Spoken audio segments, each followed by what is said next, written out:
always done to 4.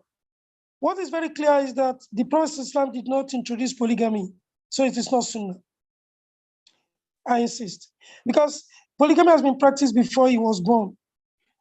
Dawood practiced polygamy, Sulaiman practiced polygamy.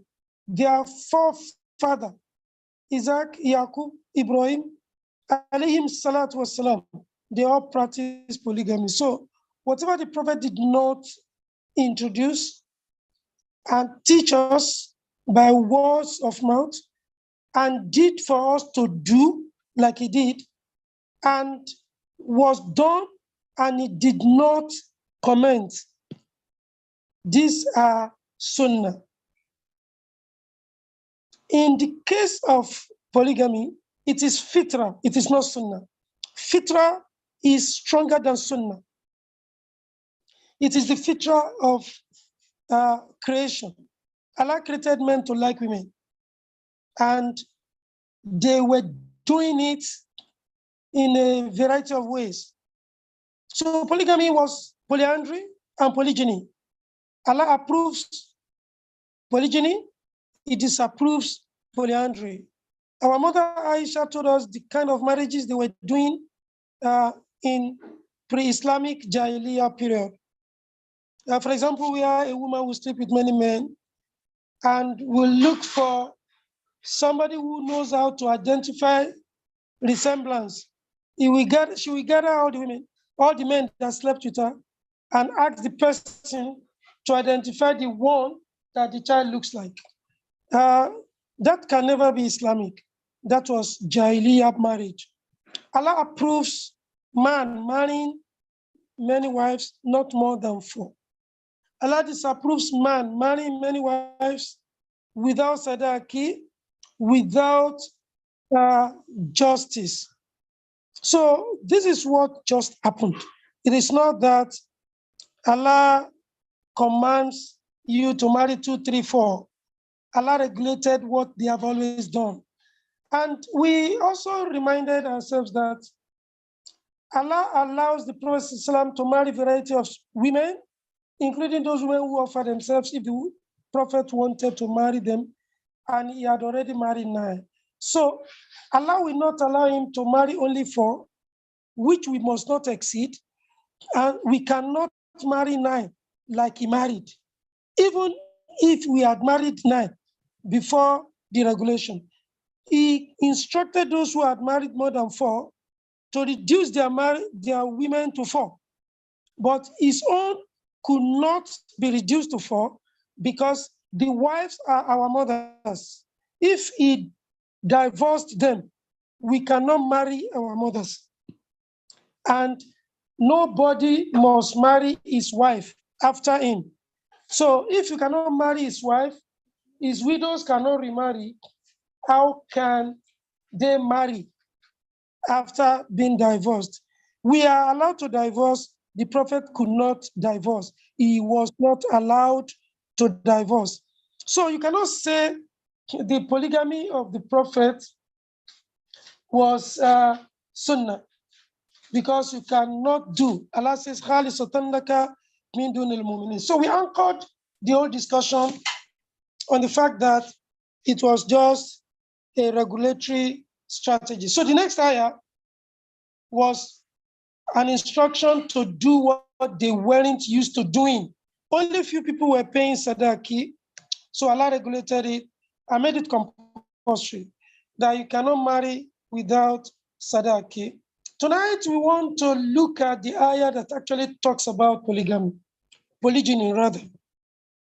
Definitely, what Allah is talking about in this surah is definitely, like I said, is definitely not polygamy. What Allah is talking about is treatment of orphans, justice to them, and justice to the ones you have married. And if you fear injustice to orphan, marry 4 others.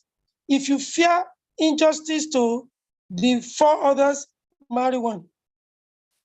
But this fear of injustice does not, in the Sharia, prevent a man from marrying many wives. Ayah 129 of the same surah permits a Muslim man to marry many women and regulates his propensity to do injustice. If injustice means treating the women equally, it's not possible. Allah did not create men to treat women equally. Allah did not do so. Allah did not deceive us. Ayah 129, Allah says, وَلَنْ تَسْتَطِيعُوا أَنْ تَعْدِلُوا بَيْنَ النِّسَاءِ وَلَوْ أَرَدْتُمْ فَلَا تَمِيلُوا كُلَّ الْمَيْلِ فَتَذَرُوا كَالْمُعَلَّقَةِ وَإِنْ تُصْلِحُوا وَتَتَّقُوا فَإِنَّ اللَّهَ كَانَ غَفُورًا رَحِيمًا. What means, and you will never be able to be equal between wives. You will never be able to do justice between wives, even if you should strive to do so. Therefore, do not incline completely towards one and leave another one hanging. And if you amend your ways and fear Allah, then Allah is ever forgiving, merciful. Yeah, if justice means equality, it's not possible.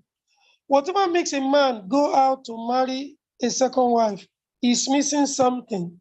He may live in denial. He may say he wants to help the orphan girl, he wants to help the widow, he wants to help the divorcee. All these are excuses. There is something that you like in the other woman that your wife doesn't have. Therefore, there will be differential in the treatment of the first and the second wife. Usually, you even hate the first wife. This is what we meet in reality. The second wife, whether she's a virgin, a widow, or a divorcee, will come with everything, every package, to make you not to miss your wife. And there is no man that does not fall into this error. It may take some time, men may come back. But while they are lost, playing with their new toy, they abandon the first wife. This is practically what Allah is saying here, that no matter how much you try to be just, you won't be able to do so. But don't incline to one of the wives. Sometimes some men, this is very rare, this is very, very rare. Some men marry second wife and prefer their first wife. They regret it. They say she's not even as good as their first wife. They abandon the second wife. Sometimes it is due to diabolical manipulations.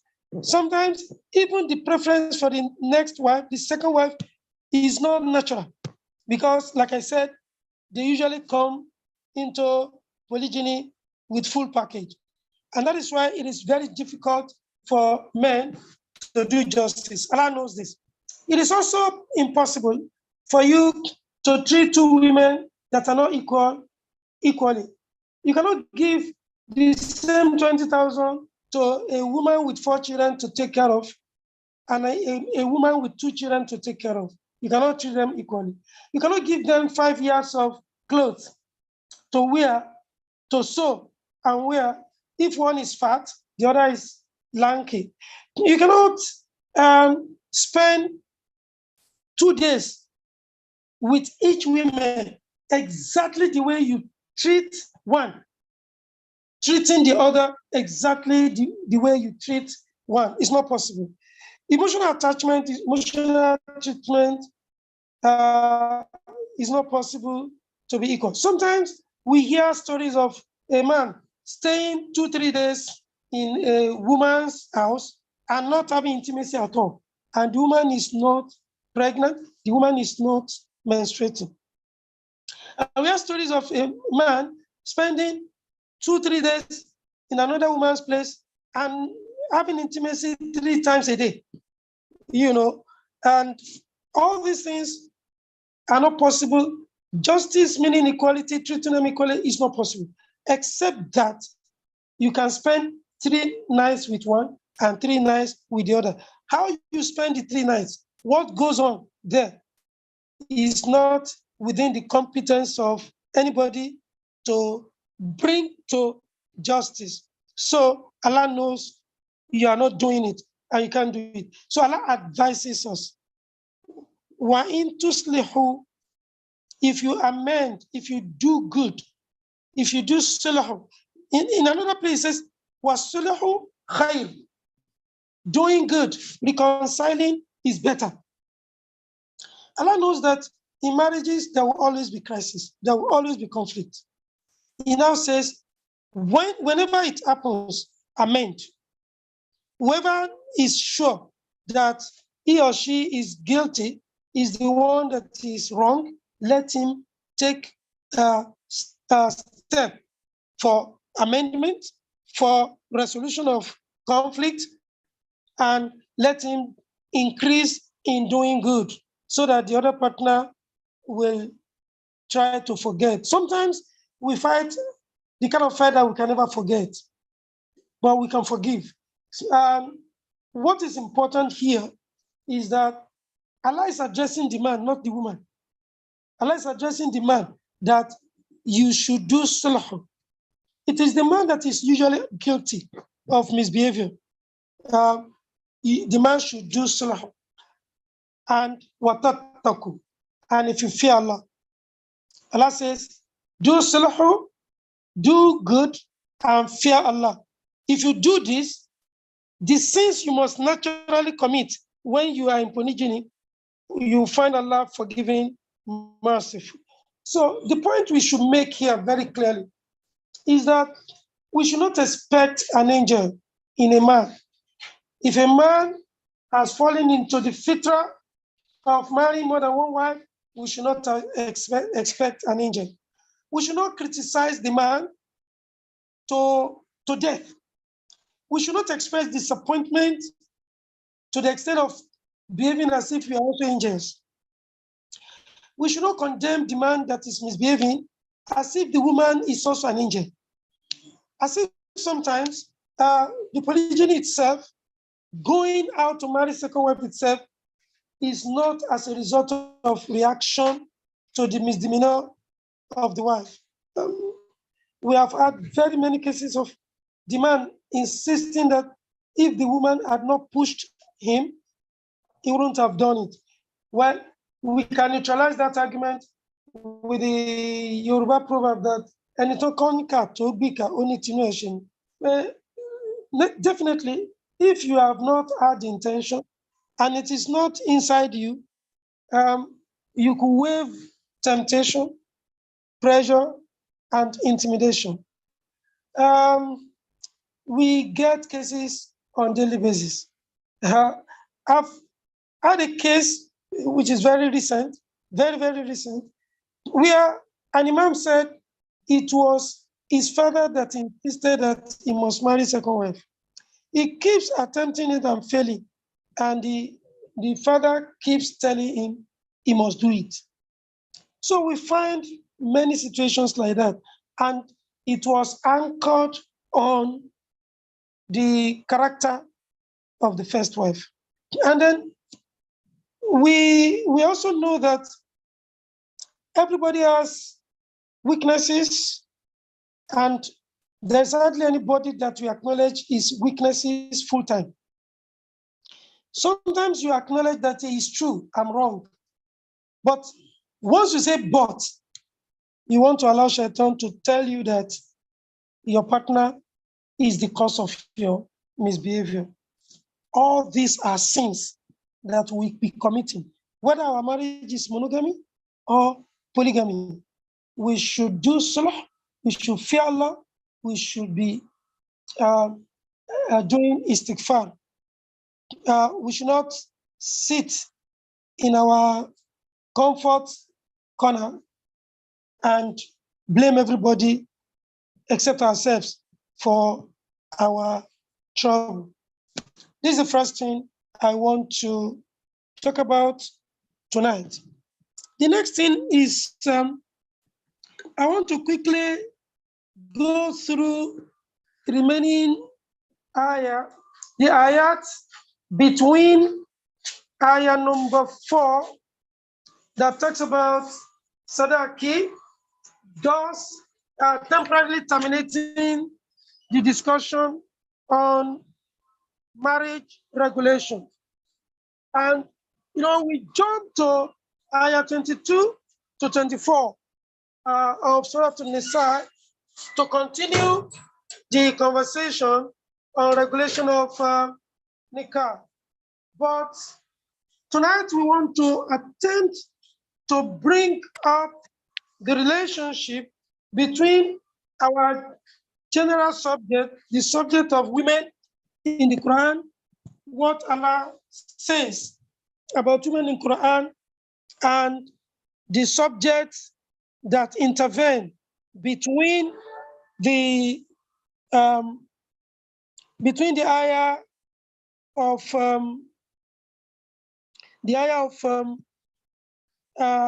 regulating nikah, talking about sadaqi, and the ayat that prohibit certain marriages. Tonight, we are going to mention just the subject. We are not going to read the ayat, but we are going to mention the subject for further discussion from next week, inshallah ta'ala, so that we see the connection between the main subject of women and marriage. It is not all about marriage, although some of these things have direct relationship with management of marriage. Ayah number 5. وَلَا تُؤْتُوا السُّفَهَاءَ أَمْوَالَكُمْ الَّتِي جَعَلَ اللَّهُ لَكُمْ قِيَامًا وَارْزُقُوهُمْ فِيهَا وَاكْسُوهُمْ وَقُلْ لَهُمْ قَوْلًا مَعْرُوفًا. Here, it is economic management at home.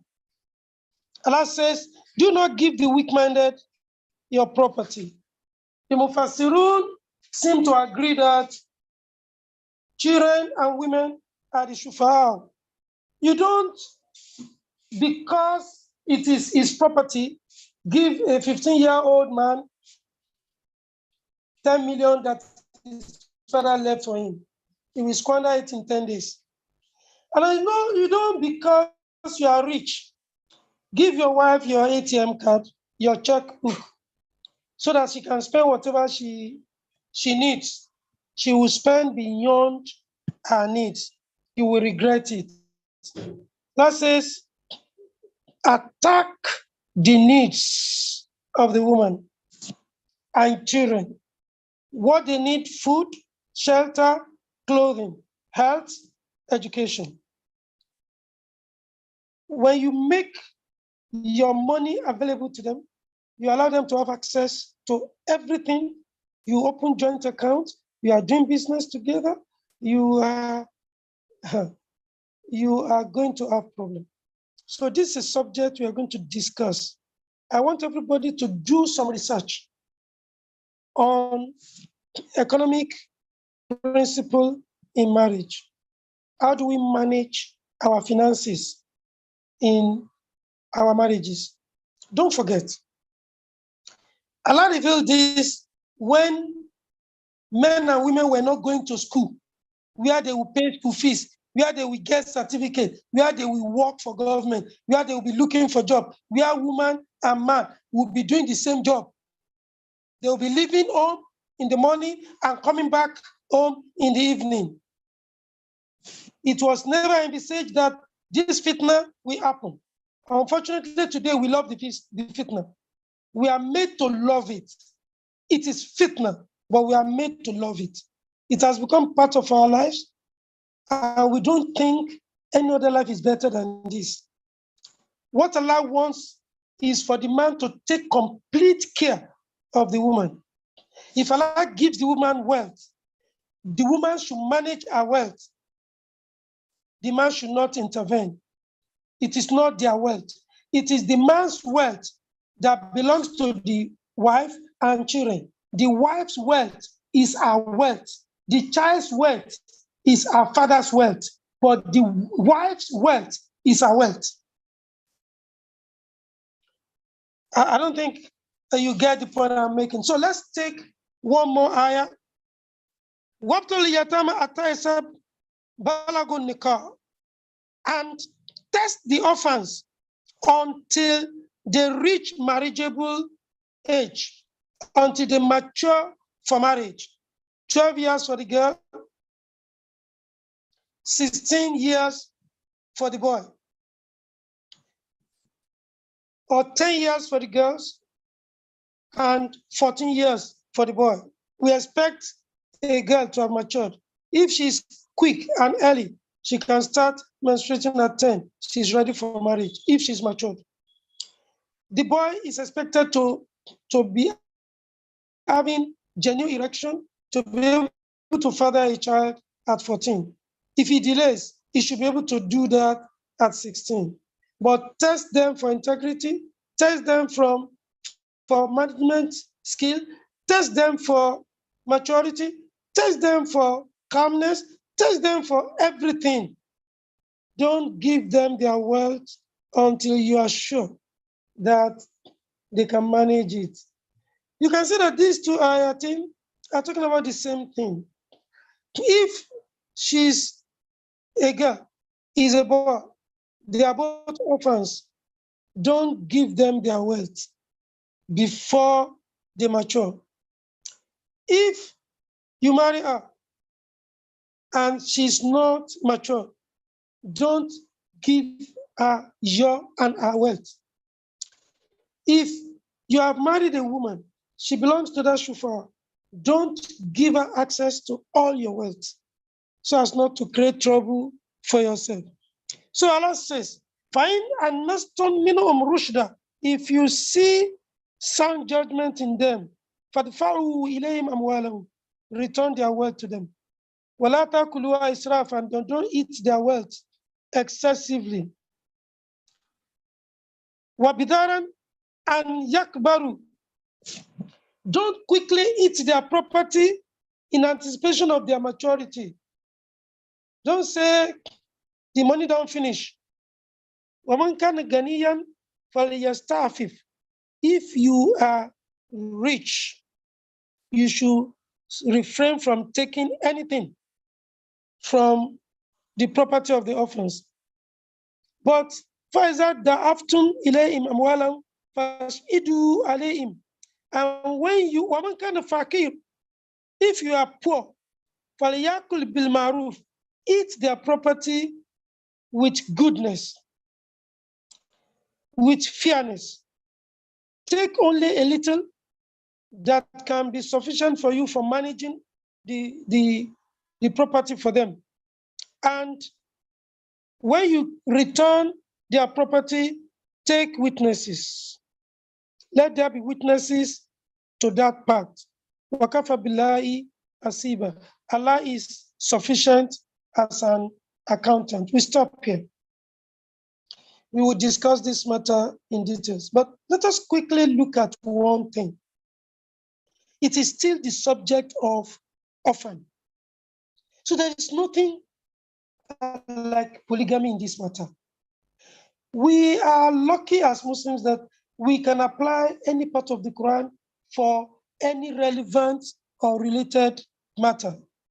But to now say that whenever you want to talk about polygyny, you quickly go to ayah number 3, you can see that ayah number 3 is not talking about polygyny. It only introduces a kind of marriage that had been prevalent before Muhammad, before Islam. And other subjects intervene before the regulation on marriage. And the advice on polygyny is what we read in ayah 129. I want to stop so that it will be more interactive. Actually, intended that we are going to interact today. I haven't missed the first Saturday, the first Tuesday in Muharram, but this is also the first Tuesday in August, the best month, the month of Imam Tawfiq Abdulaziz. On August 5, we stand. I want you to contribute tonight so that we can learn from one another. أقول قولي هذا أستغفر الله لي ولكم.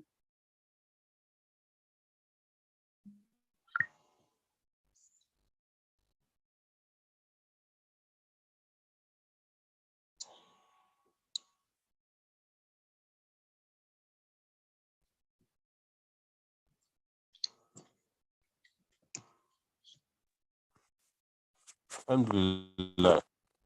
Oh, yeah. We thank Imam, as usual. Contribution, clarification, addition, question.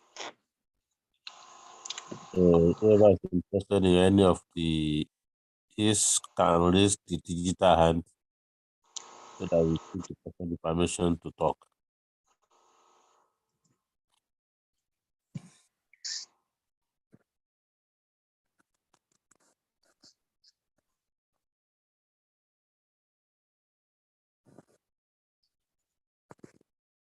Okay. Sabu Alaja.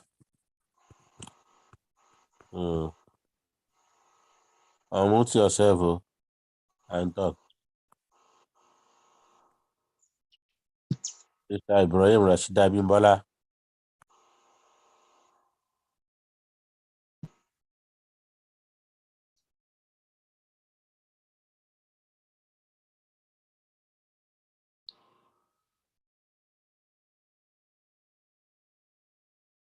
Assalamu alaikum warahmatullahi wabarakatuh. Alaikum salam warahmatullahi wabarakatuh.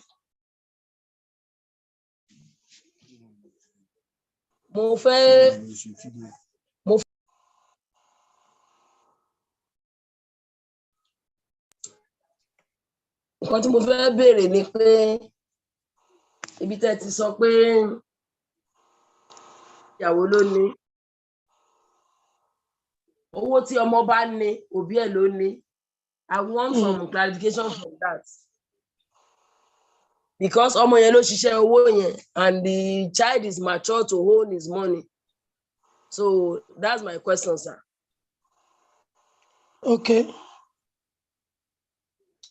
Thank you very much. Okay, sorry, Rashida. Bẹ́ẹ̀ni, sir. Ṣé mo ń ṣe ń gbọ́ mi ṣá? Bẹ́ẹ̀ni, sir. Okay, very good. Yeah. Owó tí ìyàwó bá ní, òun ló ní. Bẹ́ẹ̀ni. Owó tí ọkọ bá ní, gbogbo ilé ló ní. Bẹ́ẹ̀ni. But owó tí ọmọ bá ní, àti ọmọ àti owó ẹ̀ bàbá ẹ̀ ló ní. This kan ni o, a man complained that his father was taking his money. So the Prophet asked him to go and bring his father. When his father came, the Prophet asked him why he was taking his son's money.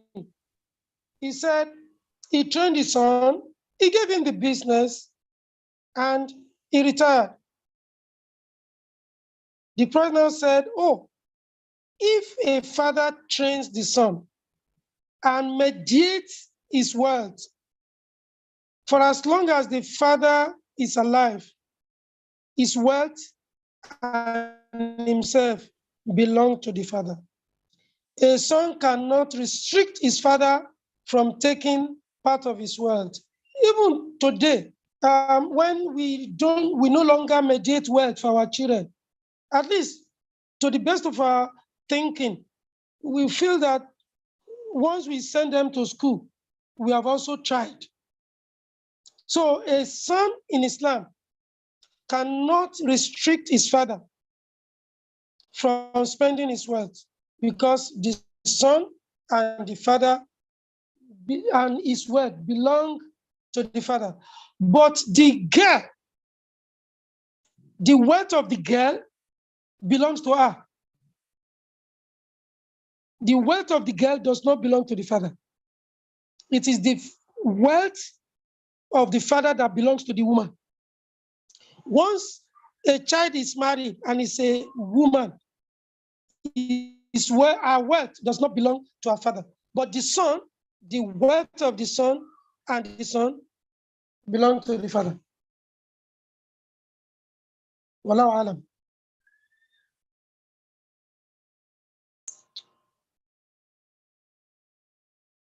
Yeah, what about the son that is self-made? Yes, the son that is self-made is an aberration. Ordinarily, the father should mediate the wealth of the son. He should be responsible. Ní ayé àtijọ́ ká tó dayé rú, wọ́n máa ń yaṣẹ́ fún ọmọ ni. Ọ̀gá ni ọmọ ń pe bàbá ẹ̀. Bàbá ló máa kọ́ ọmọ níṣẹ́. Tó bá jẹ́ iṣẹ́ oko ni, nígbà tó bá márì ló máa ya oko fún. Wípé ìwọ náà máa fẹ́lẹ́ ìtọ́jú àwọn ẹbí ẹ̀. So, àdáyérú ló di wípé ọmọ náà wá ń tọ́jú ara ẹ̀, kò yẹ kó ọmọ tọ́jú ara ẹ̀. Gbogbo nǹkan tí ọmọ máa jẹ, tó máa mu, tó máa ná, tó máa lò, títí tó fi máa marry should be the responsibility of the father. Bàbá ló gbọ́dọ̀ mediate wealth ọmọ. Ló fi jẹ́ pé òun ló ní wealth yẹn.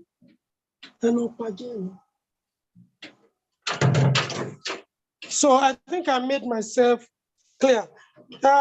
Ami, is it safe to assume that most marital crises are as a result of this mismanagement of divine instruction on the part of the man in the early stages of marriage? Well, we cannot determine the degree of responsibility and liability, but we know that a great percentage of the cause of crisis is related to libido. Yeah, intimacy. Sometimes intimacy is zero. Sometimes intimacy is inadequate. Sometimes intimacy is unmanageable, where a partner cannot satisfy or accommodate the sexual drive of another partner. This is a major reason people actually have problem in marriages. It's a major reason. But the divine instructions are therefore correct, because the main instruction, the main reason we marry is intimacy, to enjoy libido legally. So there are other instructions that we either don't know, ignore, underestimate, and bring down. So I agree with you that it's not an assumption. Not only in early stages of marriages, in all the stages of marriages, once you defy Allah, you get the consequences. Wallahu ta'ala alam. Any other concern? Why are we keeping quiet tonight? Aben Binuni. Yeah, we're shocked.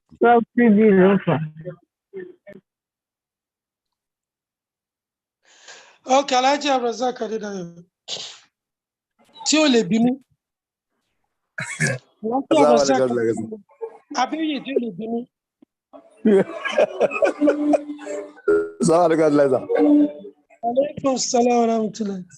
Some years back, you make an analogy. I want to see it as a conjunct to what happened today, or a compliment. You said if you are poor and somebody came visiting and your children were giving money, you keep the money for them, that the money is for them. When there's no food at home, you use the money to feed them. So I want to just suppose that with what you said tonight, as related to the wealth of the children and the wealth of the father. Assalamu alaikum.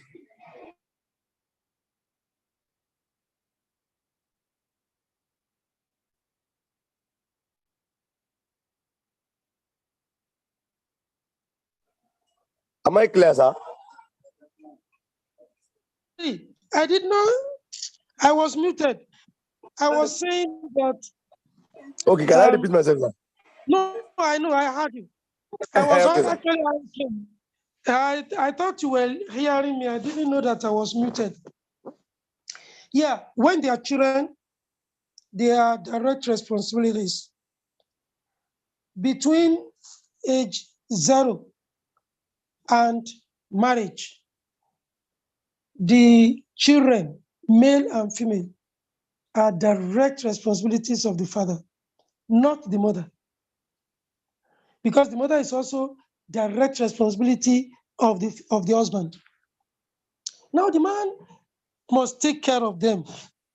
And if people come and say they are giving your children money, they're not giving you. They are giving your children, not you. And you must not misappropriate. You must not misappropriate the money meant for your children. It is wrong. Now, as soon as they marry, two things happen. The wealth, starting from the sadaki of the girl child that is married, that is now a wife, belongs to her. Her sadaki does not belong to the family. It does not belong to the father. It belongs to the daughter, who is now a wife. Her sadaki belongs to her. But the boy, it may be the father that even pays the sadaki. Ordinarily, it should be the father that should do the marriage for the boy. It should be the father that should provide job for the boy. So it is part of his wealth that his son is spending. So the son and his wealth belong to the father, ordinarily. It is, like I said, it is just in the light of changing world that a child begins to live a life different from, sometimes contrary to the lifestyle, the worldview of the father. And so you find a farmer having a medical doctor as a child. So the medical doctor can never see his wealth as belonging to his father. Even if his father spent fortune, his life saving, to train him in the university to become a medical doctor, he will claim that he's working for his wealth. And this is the trouble we put ourselves in the new world, which is an aberration, or which we love. Ordinarily, iṣẹ́ tí bàbá ń ṣe lọ́mọ máa ṣe ilá masha Allah. Tọ́lọ́run bá kádàrá pé yóò tún di nǹkan míì, á lọ di nǹkan míì ni. But ẹni tó gbin èbùbù yẹn ni bàbá ẹ̀. But nígbà tí bàbá ò wà responsible nǹkan, àìmọye wa ló jẹ́ pé owó wa la fi marry. Táwọn parents will contribute. Àìmọye ni ló jẹ́ pé wọn ò mọ bá a ṣe ríṣẹ́. So it is because we have changed the world. We are not responsible. We just marry for intimacy, and we do not want to take responsibilities that come out of that intimacy. Of course, it is intimacy that is the main reason for marriage. But then we must also be responsible because it is responsible intimacy. Wallahu ta'ala a'lam.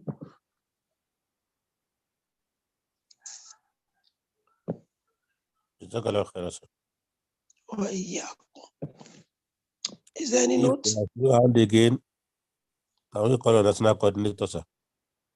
Okay. Okay. 9 minutes. About. We thank Allah again for the opportunity to learn, to hear ourselves, to bond online, and to still be exposed to new knowledge. We pray Almighty Allah to make us to benefit therein. I thank everybody on this call for your patience, for your understanding, for your support. We are not taking everything for granted. We believe Allah is one that's going to reward you abundantly. I hereby request all of us to spread this news. What we have learned tonight, it is necessary for us to please and inform others, make this platform a robust one. I pray Almighty Allah to let this thing be beneficial for us in this world and hereafter. May He give us a happy family that we are going to spend the agenda of this world as well as the agenda of hereafter. May Allah continue to prolong the life of our leader, Imam, and continue to preserve him in Ira in perfect his health. Jazakumullah khairan fi dunya wal akhirah. Assalamu alaikum wa rahmatullahi wa barakatuh.